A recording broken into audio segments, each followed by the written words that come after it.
Hello, and thanks for joining us for this episode of Into the Killing. If this is your first episode, we hope you enjoy it. If you have a case you want to suggest for Into the Killing, please visit our website, criminallylisted.com, then go to the Suggest a Case page. You can also suggest cases for our two YouTube channels, Criminally Listed and Paranormally Listed. For today's episode, we're going back to the spring of 1988. On April 30th, 1988, the borough of Selinsgrove, Pennsylvania, reclaimed the record for the longest banana split. 8 years earlier, in 1980, they won the title by constructing a 1.5 mile long banana split. They lost the title in 1985 to the Zeta Beta Tau sorority at Bowling Green University in Ohio. They made a banana split that was 4 miles long.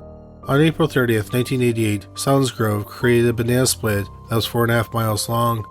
To construct a foot of the banana split, people had to buy a $2 ticket. The banana split contained 33,000 bananas, 2,500 gallons of ice cream, and 150 gallons of chocolate syrup. The record stood for the next 29 years. Then on March 25, 2017, the town of Innisfail, Australia, beat Selinsgrove's record by constructing a 4.97 mile long banana split. Innisfail currently holds the record. In early May 1988, there were two major art sales at auctions. Jackson Pollock's Search was sold to a Japanese art dealer for $4.8 million. It was Pollock's last work on canvas. At the time, it was a record for contemporary art sold at an auction. The other major sale was Diver by Jasper Johns. On May 3rd, it was sold at auction for $4.2 million. It was purchased by Norman and Irma Brahman, who were the owners of the NFL team, the Philadelphia Eagles. The painting is currently at the Museum of Modern Art in New York, but it is not on display. The Pacific Engineering and Production Company of Nevada chemical plant, known by the acronym PEPCON, was located in Henderson, Nevada. The plant was about 10 miles from Las Vegas. It was one of two plants in the United States that manufactured ammonium perchlorate, an incredibly unstable chemical used in rocket fuel. After the Challenger explosion in 1986, shipments of the chemical were suspended, so there was a stockpile of 6 million pounds of the chemical at the plant. On May 4, 1988, a welder's torch started a small fire in the plant. Unfortunately, the fire spread quickly, and it led to 7 explosions. The last explosion registered 3.5 on the Richter scale. It caused damage within a 10-mile radius. It was the largest accidental civilian explosion in the United States. 2 people were killed, and 372 people were injured. On May 6, 1988, the number one movie at the American box office was the police drama Colors, directed by Dennis Hopper. The number one song was One More Try by George Michael.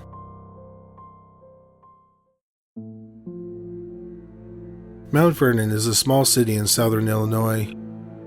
In May 1988, it was home to Jana Reynolds and her husband, Jeff. Southern Illinois is a beautiful area with lots of farmland. There are many state parks, a national forest, orchards, and wineries. Many people consider it a quaint and peaceful area. From the late 1970s and 1980s, there was a rash of brutal, unsolved murders and a mass murder that made national headlines. The mass murder happened on November 8, 1985 in Mount Vernon.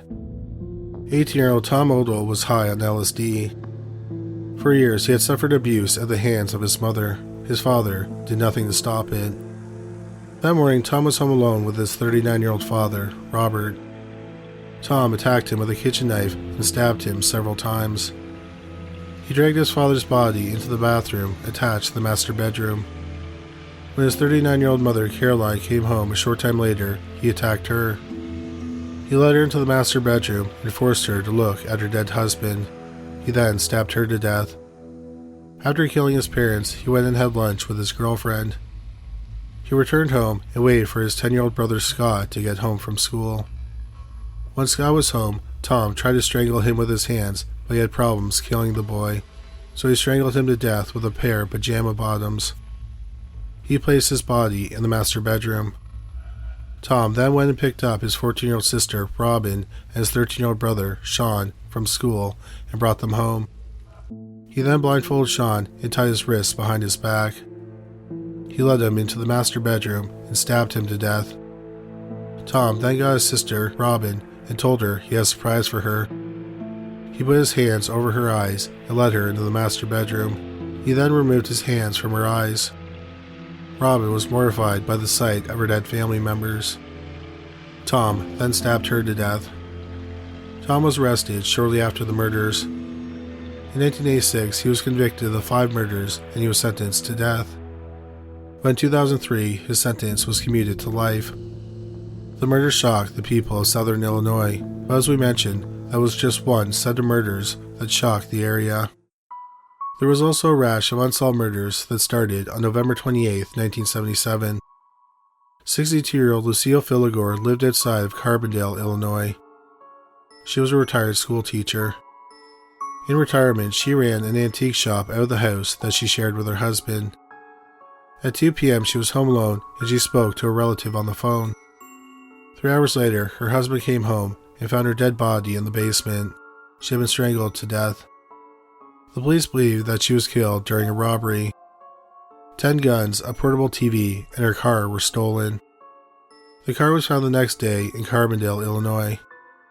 The police learned that the car was dropped off between 3:30 and 4 p.m. on the day of the murder. So the police think that Filligore was killed shortly after the phone call. It is believed at least 2 people were involved in the burglary and murder. A second car was seen leaving Filligore's driveway around the time she was murdered. The next murder happened about 6 months later in Marion, Illinois. On May 12, 1978, 51-year-old Virginia Witt went grocery shopping and returned home to an empty house. Her husband returned from a lunch appointment and he found her dead body on their bed. She had been strangled, stabbed, and slashed. It did not appear that she had been sexually assaulted. On October 20th, 1978, the dead body of a man was found behind a Kmart in Carbondale. It appeared he had been shot in the back of the head with large caliber bullets. It is believed that he was killed as early as June and as late as September.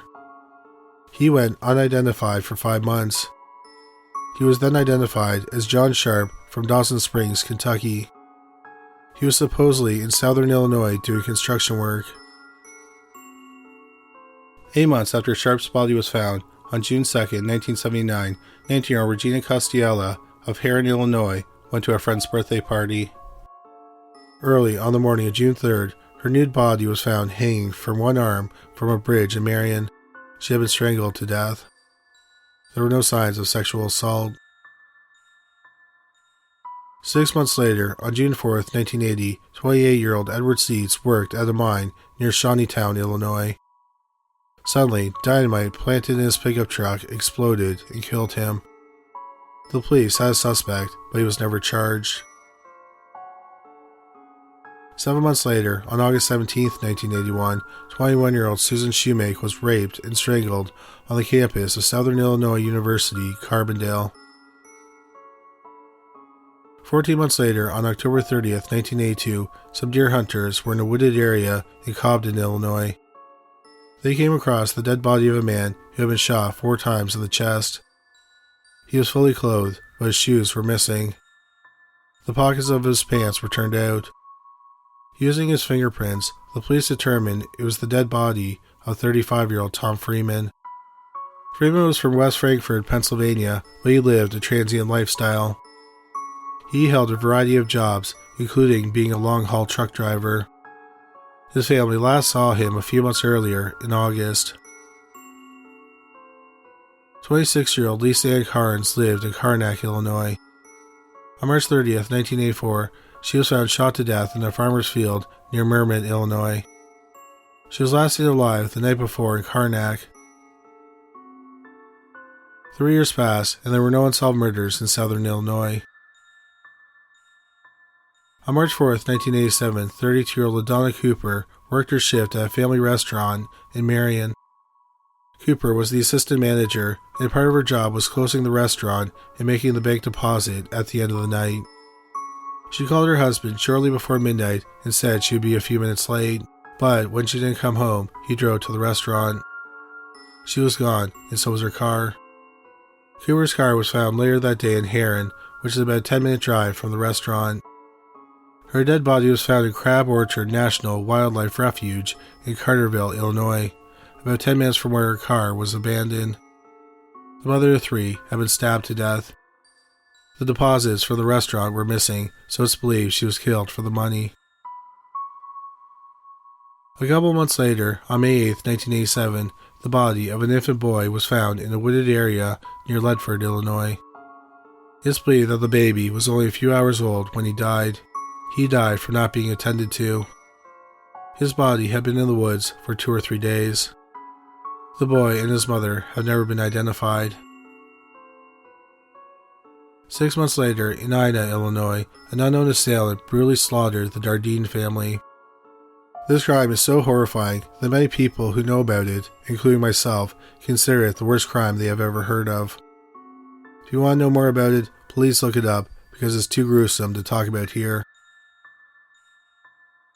5 months after the massacre, 39-year-old truck driver Orville Murphy and his 48-year-old wife, Martha, were found shot to death in their home outside of White Ash, Illinois.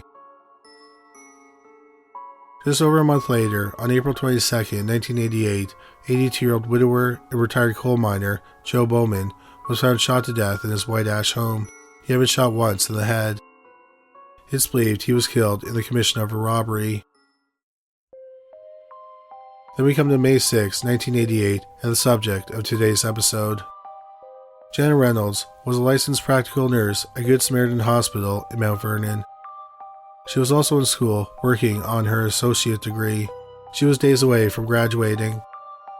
Her husband, 24-year-old Jeff Reynolds, worked at a printing company.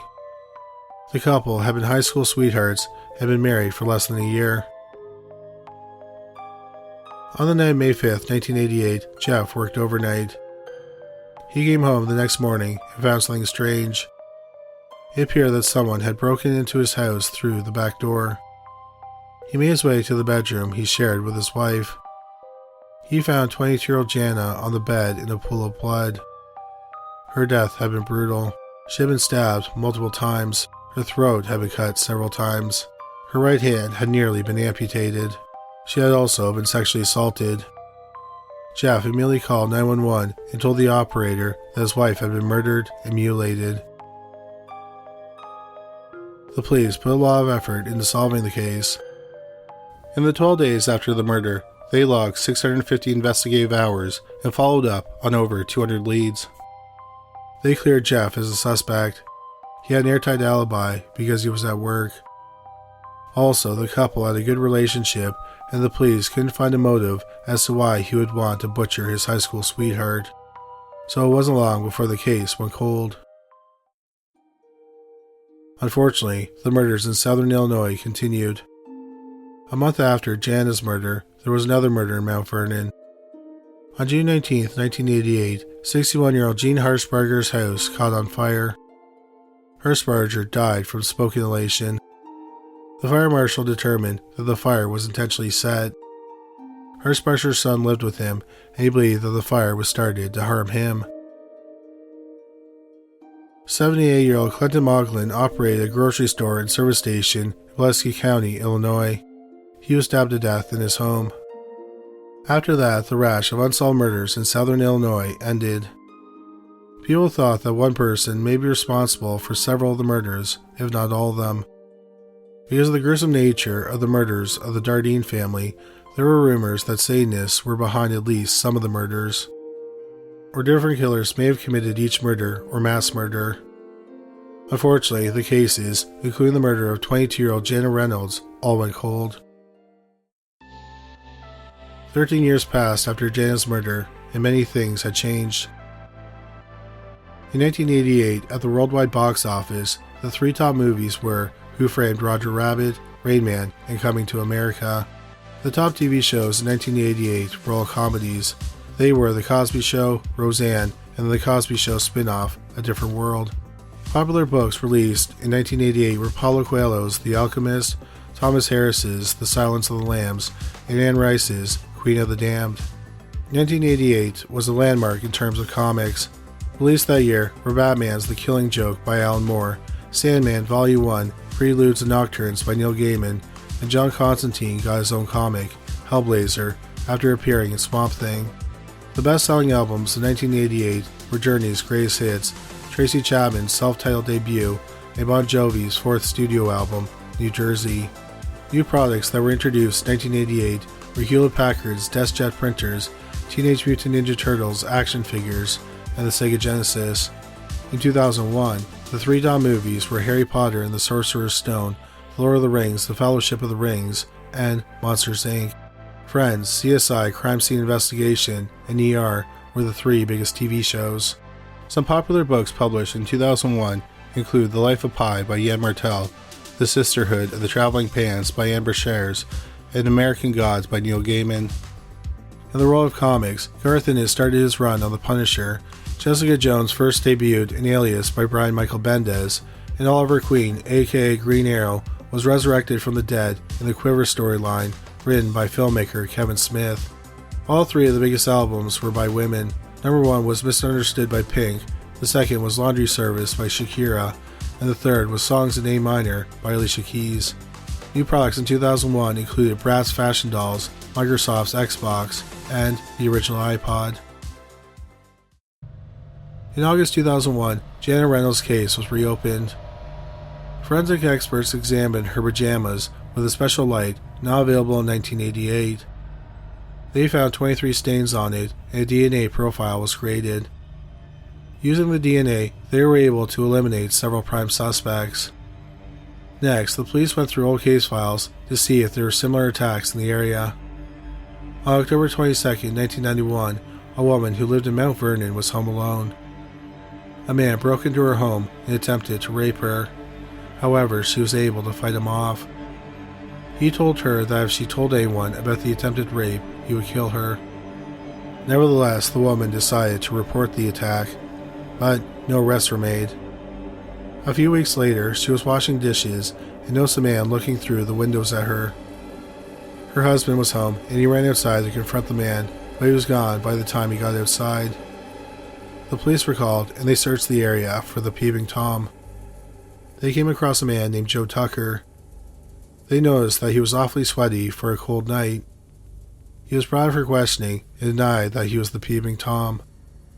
They couldn't prove he was the Peeping Tom, so he was released. Several months later, the woman was attacked by the same man in her home. Once again, she fought him off and she called the police. No arrests were ever made in the case. The police thought that the attacks on the woman were similar to Jana's murder. They also thought that Tucker was the attacker. It turned out that they could connect Tucker to Jana in several different ways.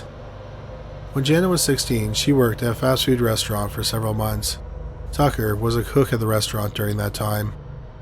Secondly, Tucker was seen in the area of Jana's murder around the time she was killed. He was even questioned about the murder and denied having anything to do with it. He voluntarily gave hair samples from his head.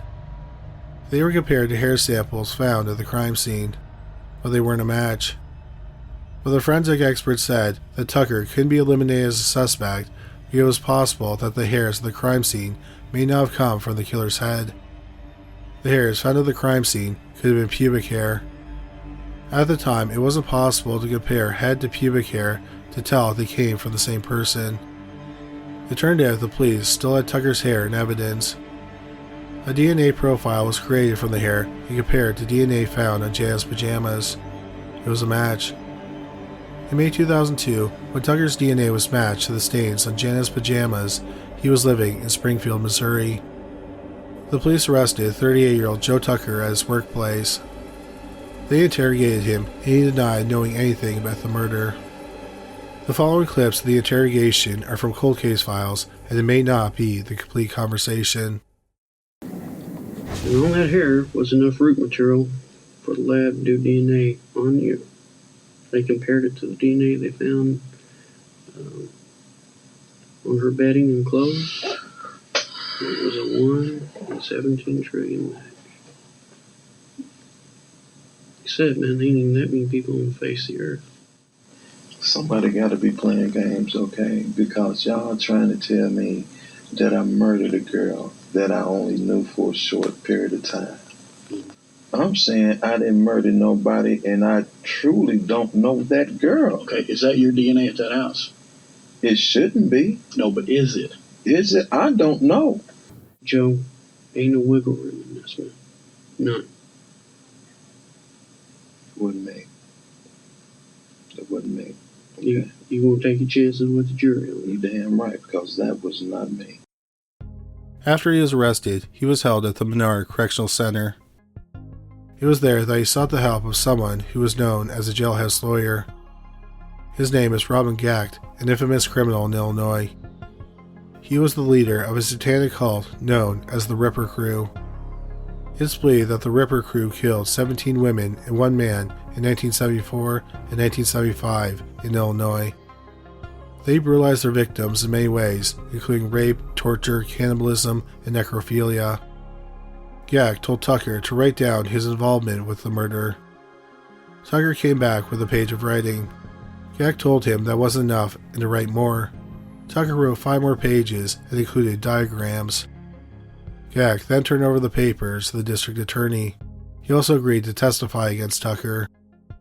Gacht received no deal or special treatment in exchange for his testimony. Joe Tucker went to trial in April 2006. The jury deliberated for less than 4 hours. He was found guilty. At Tucker's sentencing hearing, the woman he attempted to rape testified about his campaign of terror against her. Joe Tucker was sentenced to life without parole. At the time of this video, 59-year-old Joe Tucker is serving his sentence at the Hill Correctional Center in Galesburg, Illinois. The police do not believe that Jana Reynolds was his only victim, but he's never been charged with any other murder. You may be wondering if any of the other Southern Illinois murders we discussed in this episode were ever solved. The answer is not enough of them. The November 1977 murder of 62-year-old Lucille Philagore is unsolved. The murder of 51-year-old Virginia Witt was solved in 2007. We cover her case in episode 45, The Heartland Killer. In 2003, William Sisk was arrested for the October 1978 murder of John Sharp. No record could be found regarding his trial. The June 1979 murder of 19-year-old Regina Costiella is still unsolved, as is the January 1980 murder of 38-year-old Edward Seeds, who was killed when a bomb in his truck exploded. The August 1981 murder of 21-year-old Susan Shoemake was solved in 2013. We cover her case in episode 76, the SUIC murders. The October 1982 murder of Thomas Freeman is unsolved, but in 2022, there was an interesting development in the case. It's believed that Freeman was the killer of a young woman. We cover that case in our video 3 decades old cold cases that were solved in 2022 on our YouTube channel, Criminally Listed. The murder of 26-year-old Lisa Ann Carnes, who was killed in March 1984, remains unsolved. The March 1987 murder of 32-year-old LaDonna Cooper is also unsolved. The mother of baby John Doe, found in May 1987, and anyone who may have helped in his abandonment have never been identified. No arrests were made in the November 1987 murder of the Dardine family, but many people believe that serial killer drifter Tommy Lynn Sells killed them. Sells was the ruthless killer who murdered random men, women, and children throughout the United States. He was convicted of one murder, a 13-year-old girl, but suspected that he murdered over 22 people. He was executed in April 2014. The March 1988 murders of 49-year-old Orville Murphy and his 48-year-old wife, Martha, are unsolved. The April 1988 murder of Joe Bowman is unsolved as well, as is the June 1988 murder of 61-year-old Gene Harshbarger. And finally, the January 1989 murder of 78-year-old Clinton Moglin is also unsolved. The police and the victims' families and friends still hope that the cases will be solved. If they are, we'll be sure to update you. But that's all for today. Thank you so much for listening. Please take care of yourself and stay safe.